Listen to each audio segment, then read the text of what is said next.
हम यूहन्ना के इंजीली बयान में से इन दिनों में खुदावंद यीशु मसीह की मुख्तलिफ तस्वीरों को देख रहे हैं। मैंने अर्ज किया था कि मुकद्दस यूहन्ना इंजीली बयानात का एक ऐसा मुसन्निफ है जो अपने इंजीली बयान में खुदावंद यीशु मसीह की लातादाद तस्वीर पोर्ट्रेट करता है। आज जो आयत आपके सामने तिलावत की गई, यूहन्ना मुकद्दस यूहन्ना अपने इंजीली बयान और उसके तीसरे बाब में खुदावंद यीशु मसीह को एक उस्ताद के रूप में पेश करता है। He portrayed Jesus as a divine teacher. तीसरे बाब में खुदावंद यीशु मसीह की बतौर उस्ताद तस्वीर वो पेश कर रहा है। हमें याद रखना चाहिए कि खुदावंद यीशु मसीह इस बड़े मकसद के लिए इस दुनिया में आए थे ताकि वो हमें ये सिखा सकें कि किस तरह से हमने तारीकी में से निकलकर रोशनी में पहुंचना है। वो इसलिए दुनिया में आए ताकि वो हमें ये सिखा सकें कि किस तरह से हमने मौत से निकलकर जिंदगी में दाखिल होना है। खुदावंद यीशु मसीह जितने बरस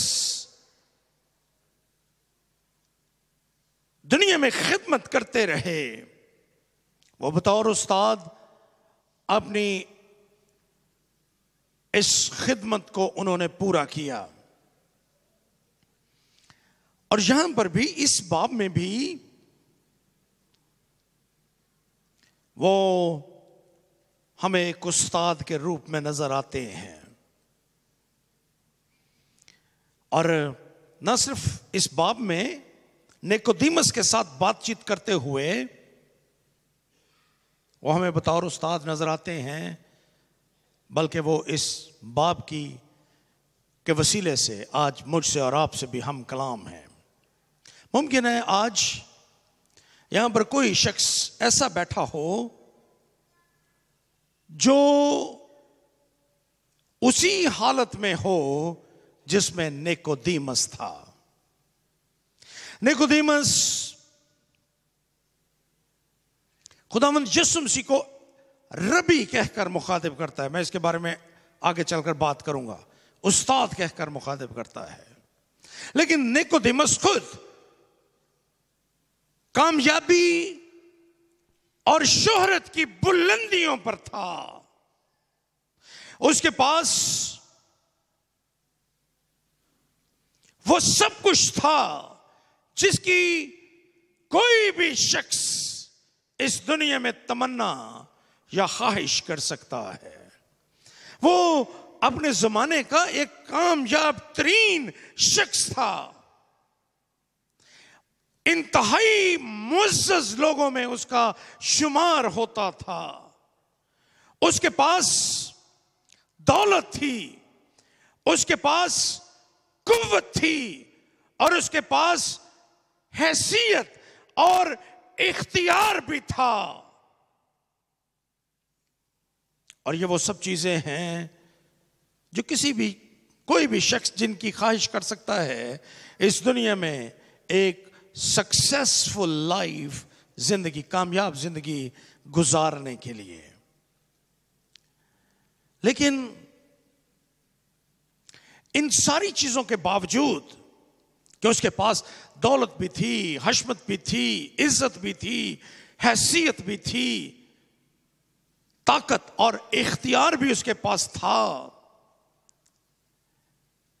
लेकिन उसकी जिंदगी में ये कमी जरूर थी कि वो ये नहीं जानता था कि जब वो इस दुनिया से मर जाएगा, इंतकाल करेगा, तो वो कहां जाएगा? उसको इसके बारे में कोई जमानत उसके पास नहीं थी।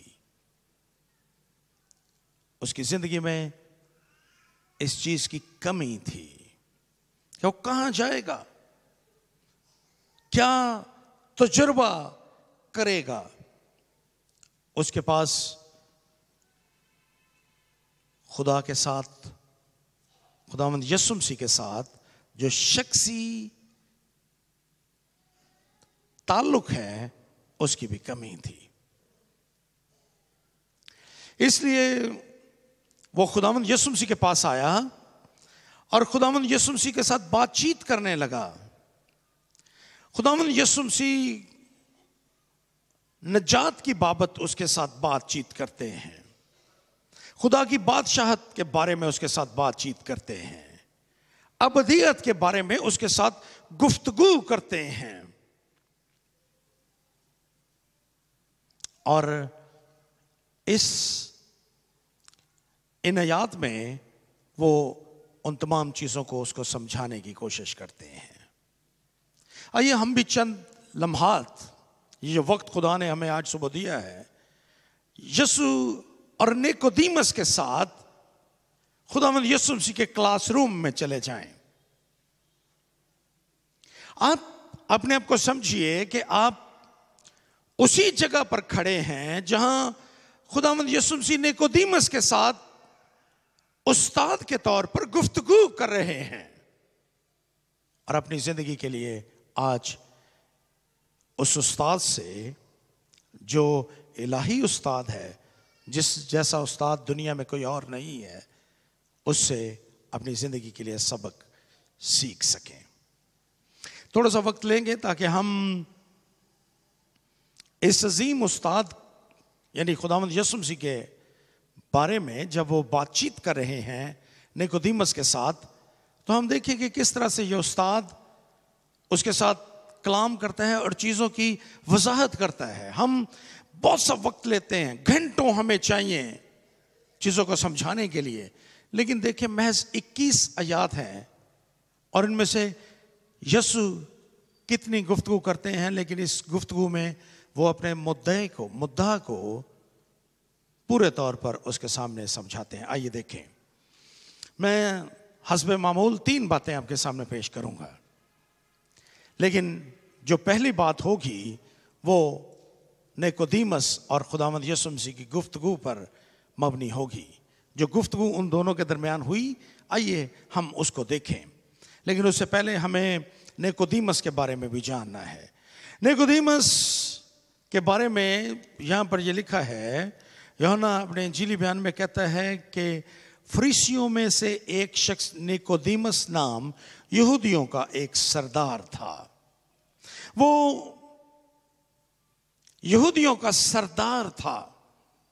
उसके बारे में बाद में जब यूहन्ना के इंजीली बयान उसके 7वें बाब में हम पहुंचते हैं, ईते ख़याम के दिन थे। खुदावंद यीशु मसीह हैकल में पहुंच जाते हैं और वो अपने आप को दुनिया के नूर के तौर पर पेश करते हैं, जिंदगी के पानी के तौर पर पेश करते हैं। और वो हैकल में खड़े होकर कहते हैं, जिंदगी का पानी मैं हूं। जब उन्होंने ये कहा और फिर उसकी थोड़ी सी तशरीह की, जिंदगी के पानी की, यहूदी कश्मकश का शिकार हो गए। उन्होंने यीशु को गिरफ्तार करने के लिए प्यादे भेजे और यीशु को गिरफ्तार करके वो उस जमाने की जो सुप्रीम कोर्ट थी, अगर आप जुडिशरी के सिस्टम से वाकिफ हैं तो ये सबसे बड़ी अदालत है हमारे मुल्क की, सुप्रीम कोर्ट। तो यहूदियों की जो सुप्रीम कोर्ट थी उसका नाम था सनेहिड्रन, जिसको सदर अदालत भी कहा जाता है। ये सदर अदालत का रुकन था।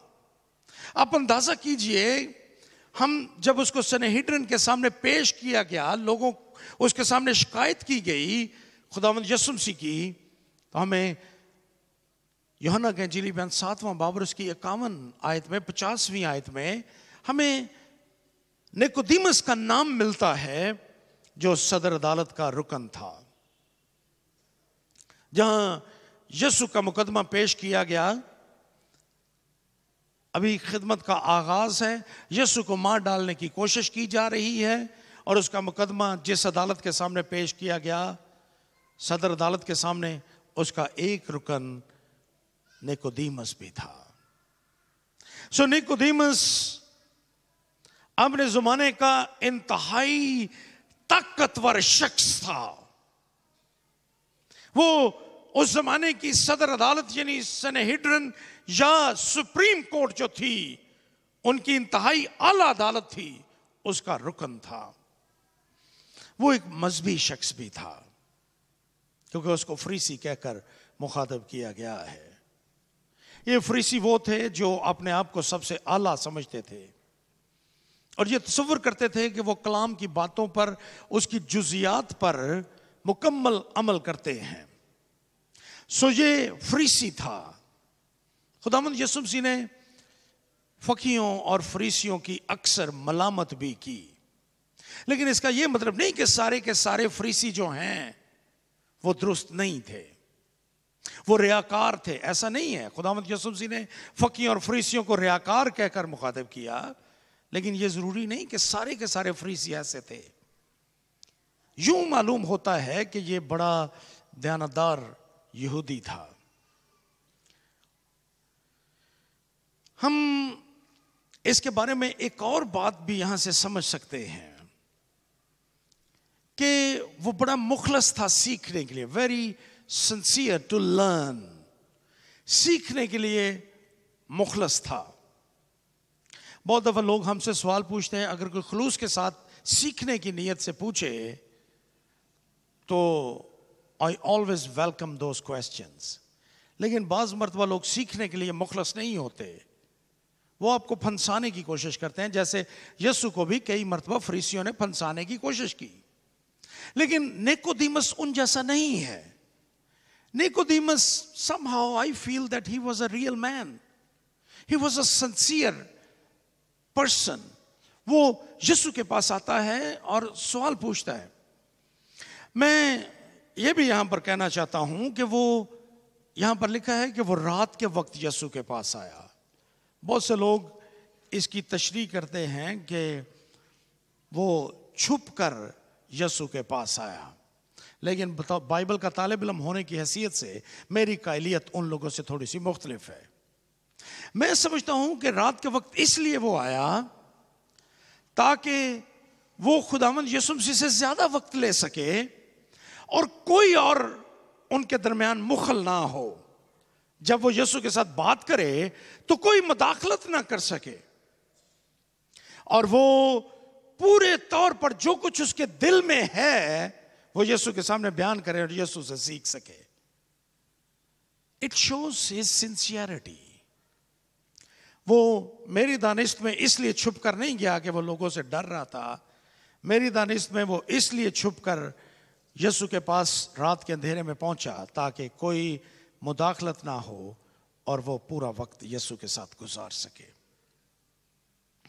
वो यीशु की तारीफ करता है। फौरी तौर पर जब वो यीशु से मिलता है तो पहली बात जो निकोदेमुस ने की, उसने कहा, ए रबी, ए उस्ताद। वो खुद उस्ताद है, वो खुद इंतहाई मोअज़्ज़ज़ शख्स है, वो खुद सदर अदालत का रुकन है, लेकिन यीशु को ए रबी, ए उस्ताद कहकर मुखातिब करता है। और फिर वो कहता है, हम जानते हैं कि तू खुदा की तरफ से उस्ताद होकर आया है। इसीलिए मैंने कहा था कि ये आयात खुदावंद यीशु मसीह को एक उस्ताद के तौर पर, इलाही उस्ताद के तौर पर जो खुदा की तरफ से आया है, पेश करती हैं। तू खुदा की तरफ से उस्ताद होकर आया है, क्योंकि जो मौजज़े तू दिखाता है कोई शख्स नहीं दिखा सकता जब तक खुदा उसके साथ ना हो।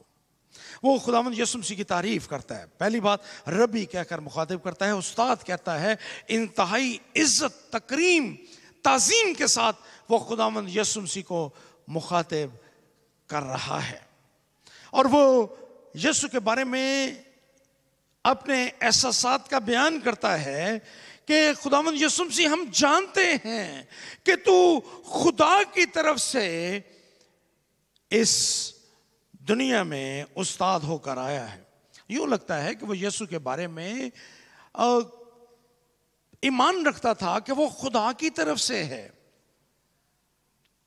वो खुदावंद यीशु मसीह को इज्जत और ताजीम देता है और उसकी वो वजह भी बयान करता है।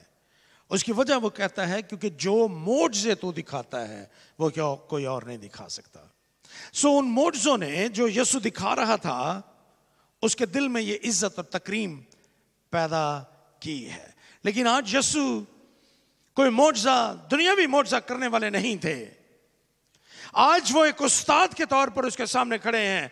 आज यीशु एक मोजज़ा करने वाले शख्स के तौर पर उसके सामने मौजूद नहीं हैं, बल्कि वो एक उस्ताद के रूप में उसके सामने खड़े हैं और वो उसको सिखाना चाहते हैं। वो खुदावंद यीशु मसीह को महज एक मोजज़े करने वाला और एक उस्ताद तस्वर कर रहा है। एक नबी, जिस तरह से दिगर नबी अंबिया इस दुनिया में तशरीफ लाए, उन जैसा कोई और नबी। लेकिन आज यीशु उसको कुछ और सिखाने वाले थे। बहुत दफा हम यीशु को, मसीह खुदावंद को अपने मजहब के खानों में मुक़ैद कर देते हैं।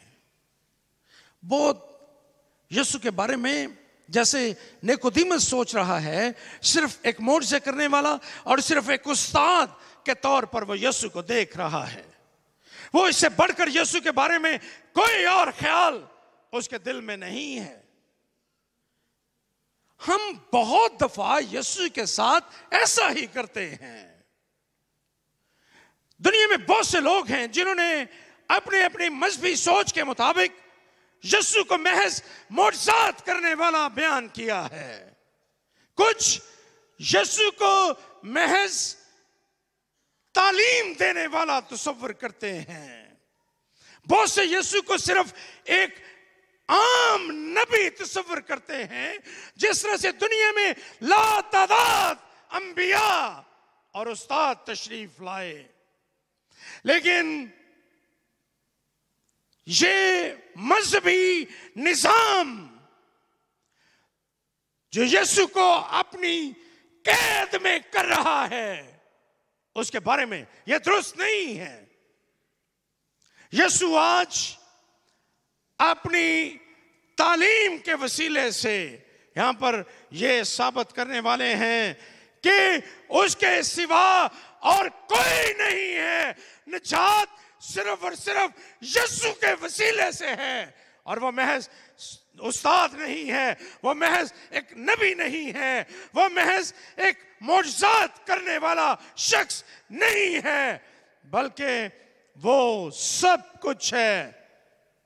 यीशु निजात का खालिक और मालिक, मंबा और माखिज है,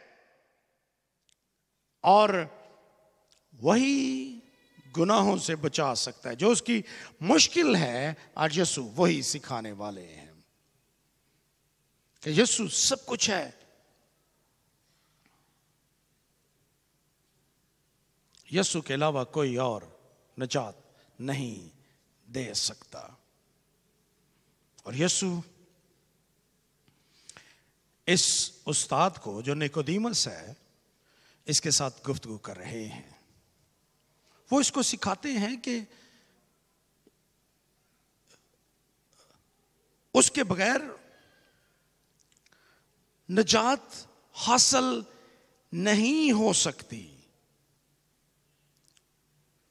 तीसरी आयत में खुदावंद यीशु मसीह उसको जवाब देते हैं।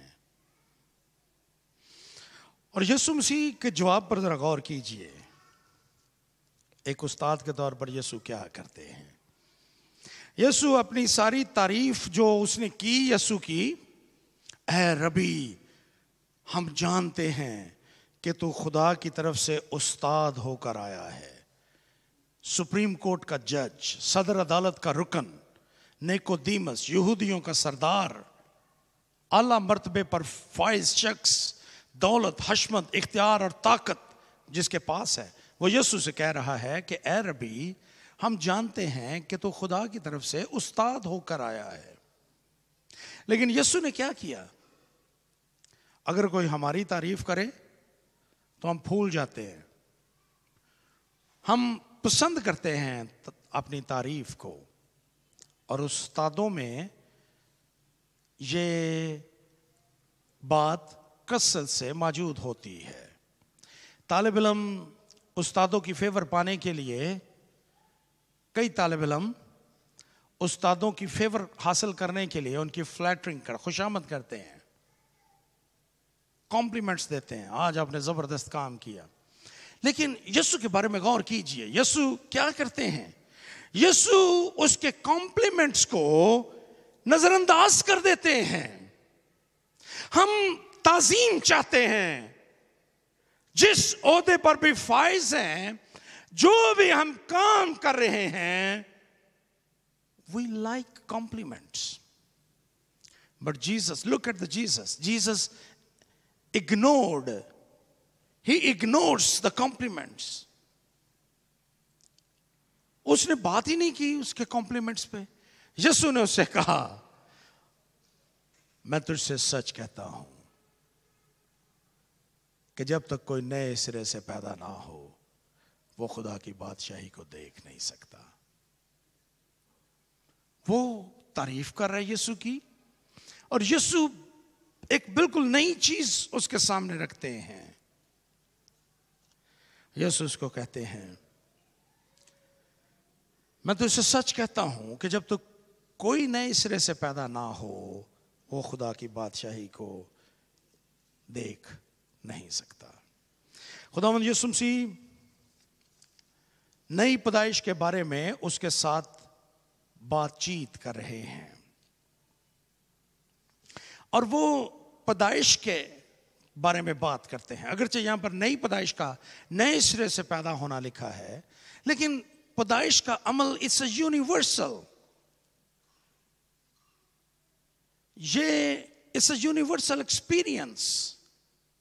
मैं और आप आज यहां पर बैठे हैं इसलिए कि हम दुनिया में पैदा हुए हैं। सो हर एक शख्स, वो दुनिया में जो मर्जी शख्स क्यों ना हो, उसको पैदाइश का तजर्बा होता है, वो पैदा होता है दुनिया में।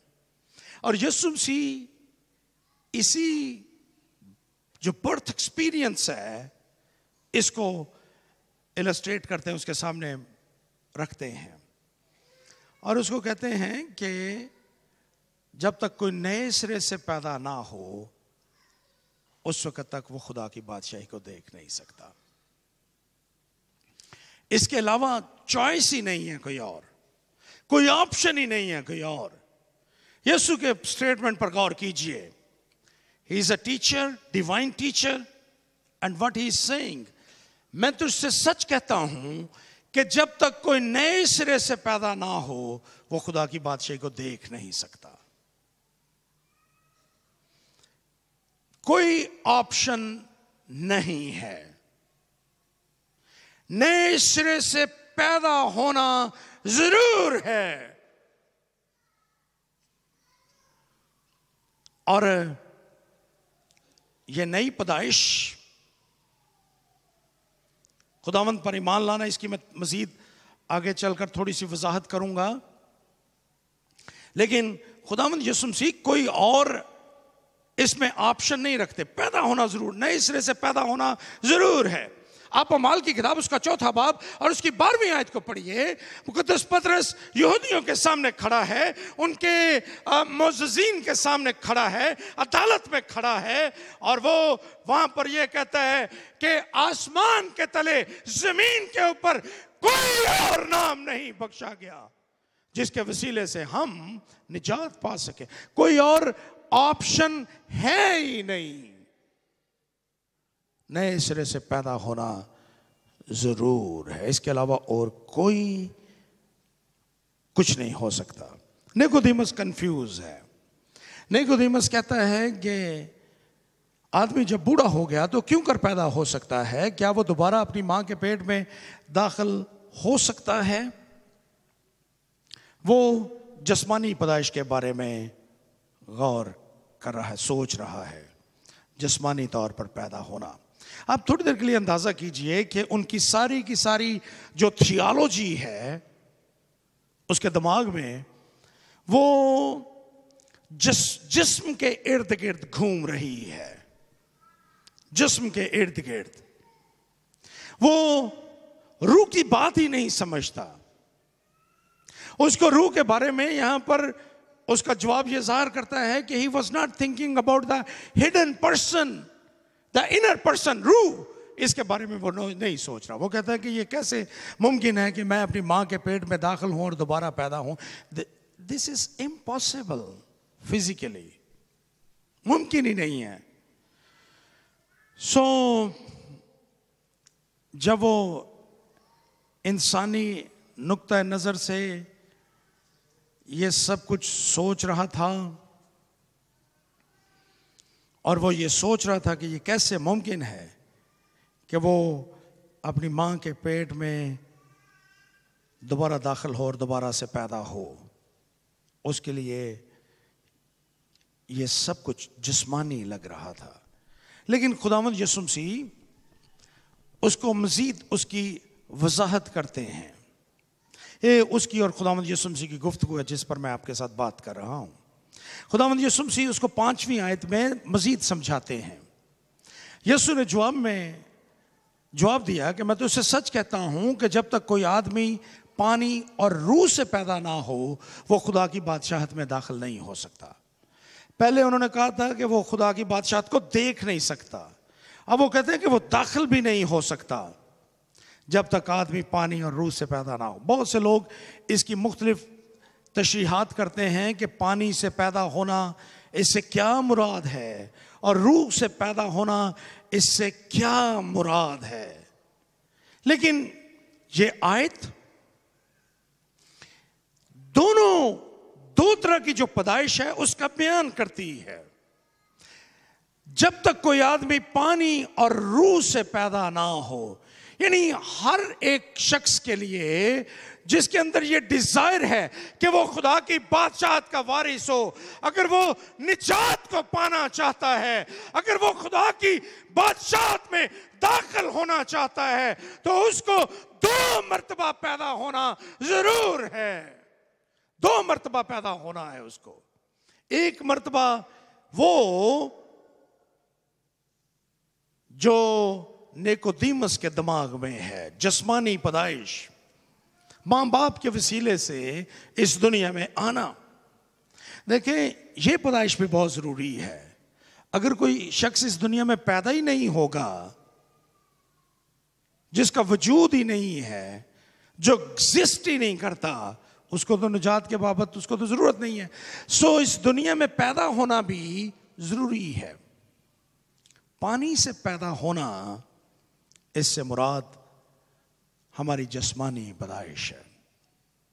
और इस पे हम पहले भी सुन चुके हैं। आपने इसकी तशरीह स्टेफन से सुनी। अगरचे मैं बड़े पोलाइट अंदाज में उसका तर्जुमा करता हूं, वो तो बहुत मर्तबा बड़ा क्लियर कट बोलता है, लेकिन मैं यूफेमिस्टिक लैंग्वेज यूज करता हूं, मलाइमियत के साथ तर्जुमा करते हुए। और आप में से हर एक शख्स, खास तौर पर खवातीन, जानती हैं कि बच्चों की पैदाइश से पहले पानी का इखराज होता है। जो जिस्मानी पैदाइश, यहां पर जो पानी से पैदा होना है, इससे मुराद हमारी जिस्मानी पैदाइश है। हम जिस्मानी तौर पर इस दुनिया में पैदा होते हैं। और उसके बाद यहां पर यह लिखा है कि जब हम इस दुनिया में पैदा होते हैं तो हम खुदा की बादशाहत में दाखिल नहीं हो सकते। महज इस दुनिया में पैदा होने के वसीले से हम खुदा की बादशाहत के वारिस नहीं बन सकते। हम निजात को पा नहीं सकते। हम अबदियत में शरीक नहीं हो सकते। अबदियत में शरीक होने के लिए हमें एक मर्तबा और पैदा होना है, और वो है रूह के वसीले से पैदा होना। This is a second stage, दूसरी मर्तबा पैदा होना।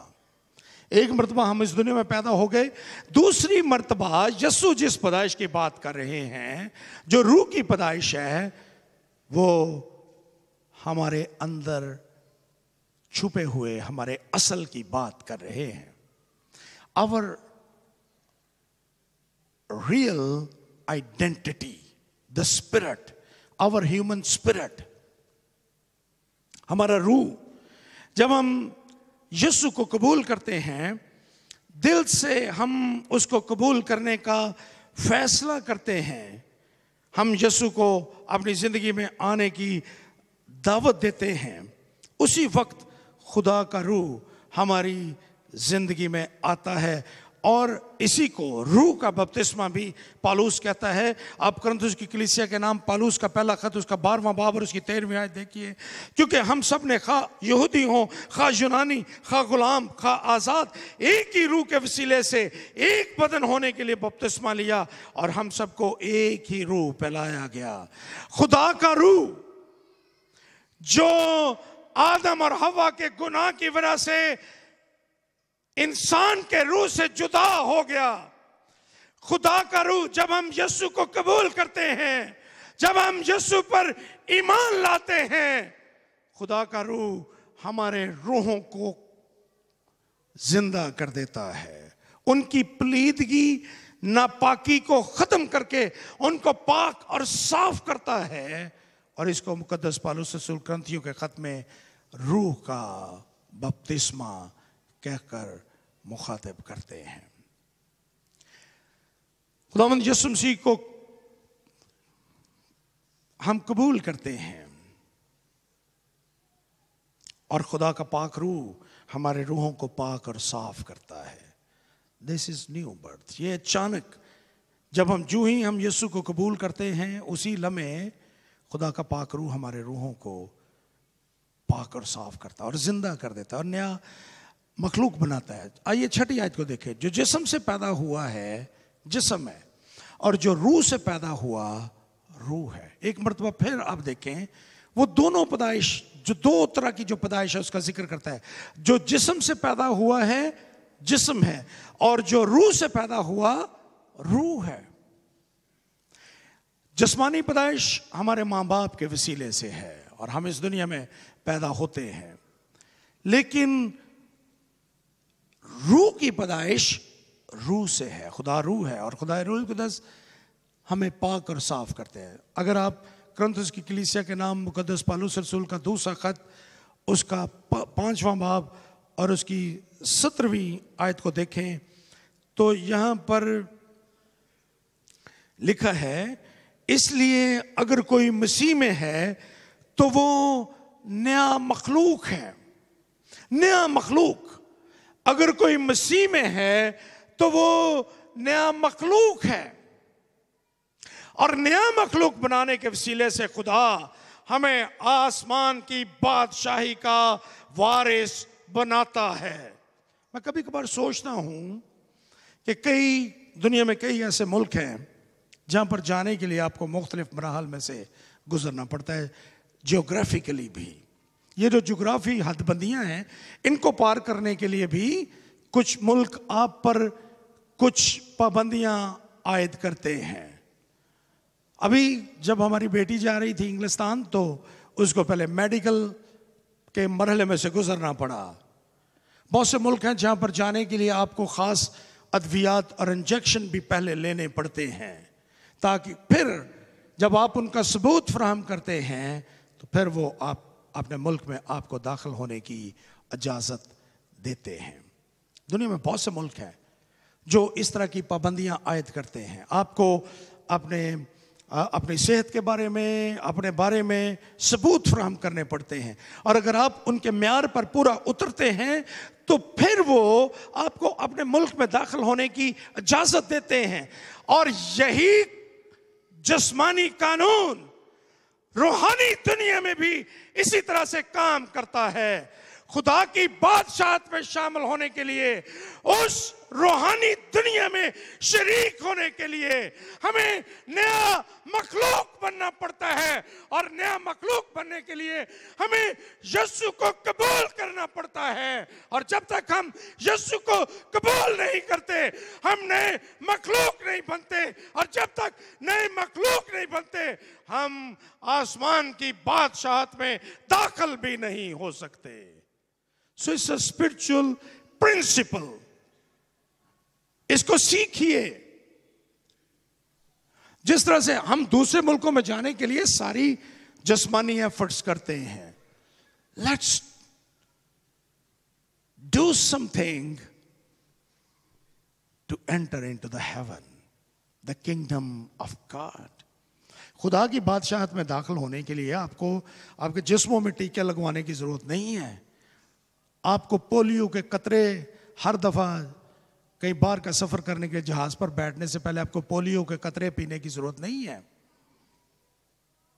बल्कि खुदा की बादशाहत में दाखिल होने के लिए आपको नए सिरे से पैदा होने की जरूरत है, नया मखलूक बनने की जरूरत है। आपको यीशु को कबूल करने की जरूरत है। बहुत से लोग दुनिया में ऐसे हैं जो सारी जिंदगी चर्च भी आते हैं, अपने नाम के साथ मसीह का लफ्ज भी लगाते हैं, यीशु का नाम भी अपने नामों के साथ लिए फिरते हैं, लेकिन वो नए मखलूक नहीं बनते। सारी जिंदगी नई पैदाइश का तजुर्बा नहीं करते। मैंने कुछ अर्सा पहले एक मैगजीन में एक कहानी पढ़ी। तकरीबन 19वीं सदी का आखिर चल रहा था, 1880 की दहाई थी। एक मेडिकल मिशनरी, एक डॉक्टर मिशनरी बनकर किसी दूसरे मुल्क में जाना चाह रहा था। उसके चर्च ने उसकी फेयरवेल की ताकि उसको वो रुखसत कर सके, मिशनरी बनकर, मेडिकल मिशनरी बनकर दुनिया में खिदमत करने के लिए उसको भेज सकें। उस जमाने में एक बहुत मशहूर खुदा का खादिम था, एंड्रयू बॉनर। वो भी उस तकरीब में शरीक हुआ। बुजुर्ग आदमी था, 1892 में इंतकाल कर गया, तो वो भी वहां पर मौजूद था। उसको पता चला कि डॉक्टर की जो बहन है वो भी उसके साथ बतौर असिस्टेंट जा रही है खिदमत के मैदान में। उसने उस खातून से पूछा कि मुझे बड़ी खुशी है कि आप अपने भाई के साथ खिदमत करने के लिए जा रही हैं ताकि आप उसको असिस्ट कर सकें। आपका नाम क्या है? उसने कहा कि मेरा नाम क्रिस्टीन है। उसने कहा वंडरफुल, आपके नाम में यीशु का नाम शामिल है, लेकिन हम आपके लिए दुआ करेंगे, हम आपको हमेशा अपनी दुआओं में याद रखेंगे। और मुझे यकीन है कि जिस तरह से आपके नाम के साथ यीशु है, उसी तरह यीशु आपके दिल में भी होगा। वो खातून सटपटा गई फौरी, और उसी वक्त जहाज से ऐलान हुआ कि मुसाफिर जहाज के अंदर दाखिल हो जाएं। This is the last announcement. So वो सवाल का जवाब दिए बगैर जहाज में चली गई। उस रात वो बहुत देर तक इस सवाल के बारे में सोचती रही कि एंड्रयू बॉनर ने उससे क्या पूछा। और उस रात उसको एहसास हुआ कि उसके नाम के साथ तो मसीह है, लेकिन उसके दिल में मसीह नहीं है। वो घुटनों के बल हुई, उसने दुआ की, है खुदावंद तू मेरी जिंदगी में आ। और उस रात, उस मिशनरी सफर की पहली रात, उसने यीशु को कबूल किया। बाद में उस खातून ने अपनी इस कहानी को एक मिशनरी मैगजीन में छपने के लिए दिया, और ये कहानी फिर अंजराइद से गुजरते हुए आज के ज़माने तक बिल्कुल ताज़ा है। उसने उस रात यीशु को कबूल किया। सो बहुत से ऐसे हैं आज भी जो यीशु का नाम अपने साथ रखते हैं, नाम के साथ मसीह है, लेकिन दिल में यीशु नहीं है। और यीशु यही बात उसको सिखा रहे थे निकोदेमस को। उन्होंने निकोदेमस से कहा कि निकोदेमस, मैं तुझसे सच कहता हूं कि जब तक कोई नए सिरे से पैदा ना हो वो खुदा की बादशाही को देख नहीं सकता। मैं तुझसे सच कहता हूं कि जब तक कोई आदमी पानी और रूह से पैदा ना हो वो खुदा की बादशाहत में दाखिल नहीं हो सकता। मैं तुझसे सच कहता हूं कि जो जिस्म से पैदा हुआ है जिस्म है, और जो रूह से पैदा हुआ रूह है। यीशु ने निकोदेमस को कहा, निकोदेमस, खुदा की बादशाहत को देखने के लिए और उसमें दाखिल होने के लिए कोई और ऑप्शन नहीं है, कोई और दूसरा प्लान नहीं है। यीशु के बगैर तुम कभी भी खुदा तक नहीं पहुंच सकते, तुम कभी भी खुदा के पास नहीं जा सकते। यूहन्ना अपने इंजीली बयान उसके 14वें बाब और उसकी 6ठी आयत में खुदावंद यीशु मसीह के अल्फाज दर्ज करता है। यीशु अल मसीह ने कहा, राह और हक और जिंदगी मैं हूं, कोई मेरे वसीले के बगैर बाप के पास यानी खुदा की बादशाहत में नहीं जा सकता। यूहन्ना अपने खत में, पहला खत यूहन्ना का उसका 5वां बाब और उसकी 12वीं आयत को पढ़िए। वहां पर वो कहता है, जिसके पास बेटा है उसके पास जिंदगी है, और जिसके पास खुदा का बेटा नहीं उसके पास जिंदगी भी नहीं। कोई और ऑप्शन नहीं है। अगर आप जिंदगी पाना चाहते हैं, eternal life, there is no other option, there is no plan B, सिर्फ यीशु है। और यीशु फिर उसको समझाने के लिए कहते हैं कि हवा पर गौर करो। हवा हमें नजर नहीं आती, आप में से कभी किसी ने हवा को नहीं देखा होगा, लेकिन हम उसको महसूस कब करते हैं कि हवा चल रही है? जब दरख्तों के पत्ते हिलते हैं और हम बाहर निकलते हैं, हमें महसूस होती है हवा अपने जिस्मों से टकराती हुई, but you can not see that. आप उसको देख नहीं सकते हवा को, लेकिन आप उसको महसूस कर सकते हैं अपने बदनों पर, अपने जिस्म पर। आप उसको महसूस कर सकते हैं अपने इर्द गिर्द मौजूद चीजों पर। हवा जब चलती है, लेकिन आप उसको देख नहीं सकते, इट्स इनविजिबल। खुदावंद यीशु मसीह ने कहा कि रूह भी ऐसे ही काम करता है। आप उसको देख नहीं सकते, but it works like the wind. आप उसको महसूस कर सकते हैं। आपको खुदा का पाक रूह यहां पर नजर नहीं आ रहा, आपको मसीह नजर नहीं आ रहे, लेकिन जब आप दिल से उसको कबूल करेंगे, आप अपने दिल में उसको महसूस करेंगे, अपने रूह में उसको महसूस करेंगे। ये जो नई पैदाइश का तजर्बा है ना, इसका हमें पता नहीं चलता, but God spirit works with our human spirit. वो उसको तब्दील कर देता है, हमें नया मखलूक बना देता है। हिजकिय्याह अपनी किताब अपने सहीफे के 37वें बाब की पहली 14 आयत में सूखी हड्डियों का बयान करता है। जब हवा चलती है तो वो हड्डियां जिंदा हो जाती हैं। बिल्कुल ऐसा ही गुनहगार इंसान के साथ होता है। खुदा का पाक रूह आपको तब्दील करता है।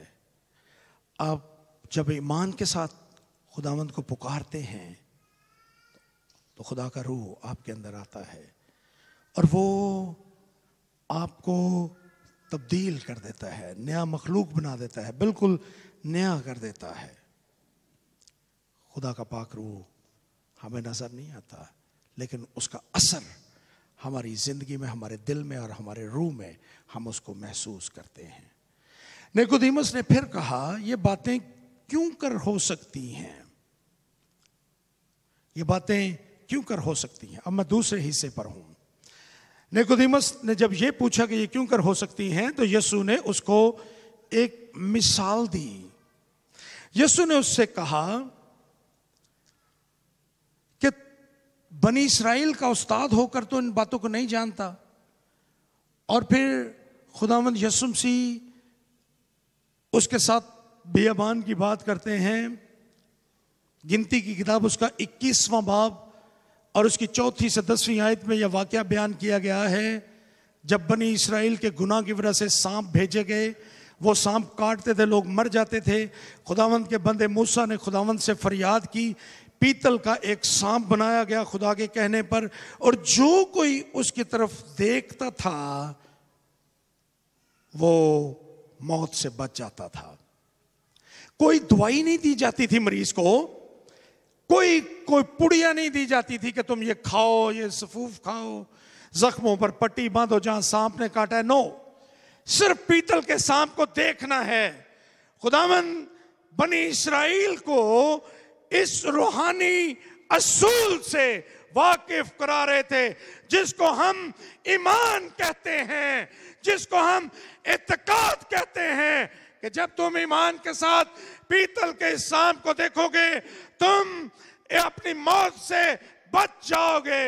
खुदावंद यीशु मसीह अपनी मौत के बारे में भी यहां पर उसको रिलेट करते हैं। उन्होंने कहा कि इसी तरह इब्ने आदम भी है, और यीशु अपने बारे में, अपनी मौत के बारे में, अपनी कुर्बानी के बारे में उसको सिखा रहे हैं।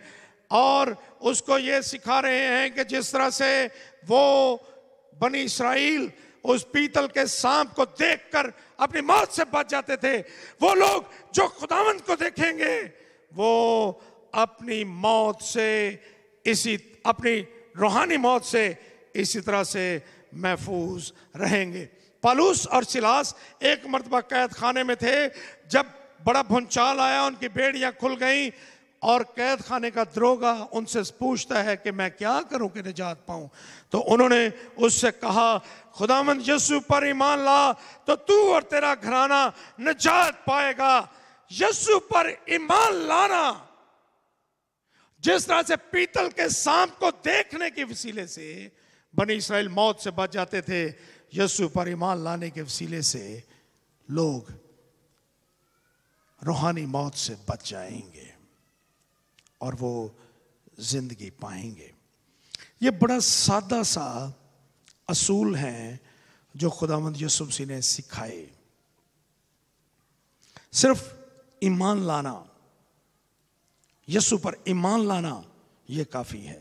यीशु पहले ही से हमारे लिए हमारी कीमत अदा कर चुका है। खुदावंद यीशु मसीह ने तमाम रुकावटों को दूर कर दिया है जो हमारे और खुदा के दरमियान थी। खुदावंद यीशु मसीह ने हमारे लिए वो सब कुछ जो जरूरी था वो कर दिया है, और वो अब सिर्फ ये चाहते हैं कि हम उनकी तरफ देखें।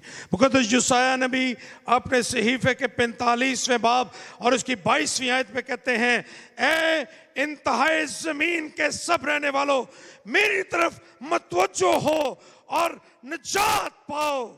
सिर्फ यीशु की तरफ मतवज्जो होने के वसीले से हम निजात पा सकते हैं।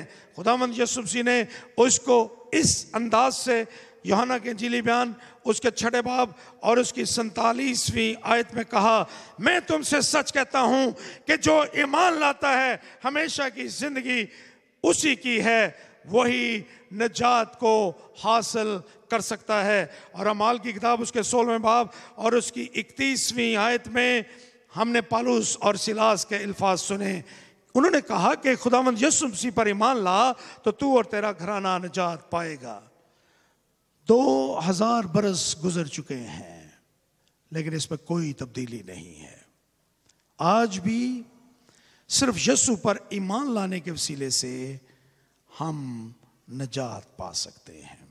खुदावंद यीशु मसीह आगे बढ़ते हैं और उसके साथ बातचीत करते हुए वो उसको ये बयान करते हैं कि खुदा दुनिया से बेइंतहा मोहब्बत रखता है और उसके लिए उसने अपने बेटे को भी बख्श दिया है। और ये 16वीं आयत है, क्योंकि खुदा ने दुनिया से ऐसी मोहब्बत रखी कि उसने अपना इकलौता बेटा बख्श दिया ताकि जो कोई इस पर ईमान लाए हलाक ना हो बल्कि हमेशा की जिंदगी पाए। लेकिन यीशु मसीह आगे बढ़ते हैं और ये भी कहते हैं जो उस पर ईमान लाता है उस पर सजा का हुक्म नहीं, जो उस पर ईमान नहीं लाता उस पर सजा का हुक्म हो चुका है। ये हमारी हालत है। जब हम यीशु को कबूल नहीं करते, उस पर ईमान नहीं लाते, तो हम पर सजा का हुक्म हो चुका है। ज़बूर 9 और 17वीं आयत में लिखा है, शरीर पाताल में जाएंगे। ये है हमारी मौजूदा हालत जब हम यीशु को कबूल नहीं करते। लेकिन जब हम उसको कबूल करते हैं तो हम हमेशा की जिंदगी को हासिल करते हैं। यीशु ने जो कुछ हमारी निजात के लिए ज़रूरी था वो सब कुछ कर दिया है। हम सिर्फ यीशु ये चाहते हैं कि हम उस पर ईमान लाएं। दुनिया की एक बड़ी आबादी आज भी यीशु को उस्ताद भी मानती है, नबी भी मानती है, लेकिन वो उसको निजात दहिंदा नहीं मानते। लेकिन उस पर ईमान लाए बगैर दुनिया का कोई शख्स खुदा तक नहीं पहुंच सकता। जब तक कोई नए सिरे से पैदा ना हो वो खुदा की बादशाही को देख नहीं सकता। और जब तक कोई आदमी पानी और रूह से पैदा ना हो वो खुदा की बादशाही में दाखिल नहीं हो सकता। आइए हम अपनी हालत पर गौर करें। मुमकिन है हम अभी तक हमने यीशु को अपनी जिंदगी में आने की दावत ना दी हो। यीशु को पुकारिए। आज अपने सरों को झुकाइए खुदावंद के हुजूर में और अपने आप को खुदावंद के सुपुर्द कीजिए।